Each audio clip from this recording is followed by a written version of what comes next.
or our community has changed greatly over the last 10 or 15 years. And I know when I started working at the school, our population was about 90% white students and then 10% other. We are now about 51% white students. The next highest category of demographics is Hispanic students, which is around 34%. It hadn't quite set with me yet that 40%, almost half of the children in our school, speak a language other than English as their first language. And I know that MASC, which is the Massachusetts Association for School Committees, are really trying to get the word out and really invite families of color and diverse communities to come and really run for school committee, but also join councils, school councils, be parent reps on the councils, and really participate in their children's education. I do think that it is important when you're serving on a board that the board or the committee represents the demographic that you're serving. And particularly for the school committee, it would be nice to see more parents on the board because quite obviously, you don't have to be a parent of children in the school.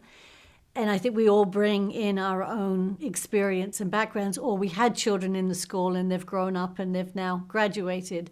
But I do believe that it is important to have families, parents with younger children, so that they can be part of the policies and processes going along through the years of their child's education. I joined the committee in 2013, actually through an appointment of the board after Jenny Garneau passed away. So I think when I first joined the school committee, I had a little bit of an advantage because I had worked at the school district for 10 years. So I had attended school committee meetings, and I had also watched them as a parent. So I had an idea of what the roles and responsibilities were of the committee, but for me, it was really, the learning curve was really understanding the roles and responsibilities of a committee member. And so there is a ton of information. Massachusetts Association of School Committees, you can go on their website and you can find out the roles and responsibilities of the committees. You can also see the different schools that are in our division. There are 7 divisions that oversee the school districts in Massachusetts, and there's also a vocational and technical division, also one for equity and diversity. And Nantucket happens to be part of, I think, 14 school districts, and we're in Division 7. So the roles and responsibilities mostly for the school committee are to hire and terminate the superintendent, also to oversee and vote on the budget, and to develop policies. Another of the requirements or roles for the school committee is also to establish goals and policies for the district. I think some of the challenges that people may sort of hesitate from running, and I hear this from people who call me and ask if I can have a cup of coffee or can I have a telephone call just to talk about what it's like on school committee, is I think the fear number one of running a campaign and feeling like they wouldn't necessarily know how to actually run a campaign. And another one is really being concerned about how much time it would take. And of course, in any committee, there is going to be that learning curve, and that it is going to be as long as you're willing to put in the time. I'm still learning, but it takes about a year or so to really understand the budget and the policies and procedures and the Roberts Rules of Order, which is the parliamentary procedure that we use for our running of our meeting. And I have to say, I've never run against anybody.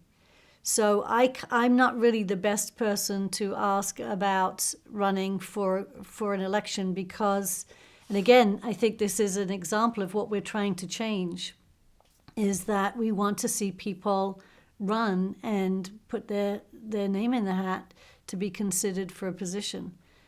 Often you just see incumbents running and nobody runs against them. And so is that because they're they're satisfied with the person in the position? Or is it that they have fear about it and they don't know how to go about it? Or is it that they just are overwhelmed and think that they can't possibly have enough time? Again, for school committee, it's going to depend on how much you're willing to put into it. The meetings run around an hour and a half to 2 hours, and we have meetings twice a month.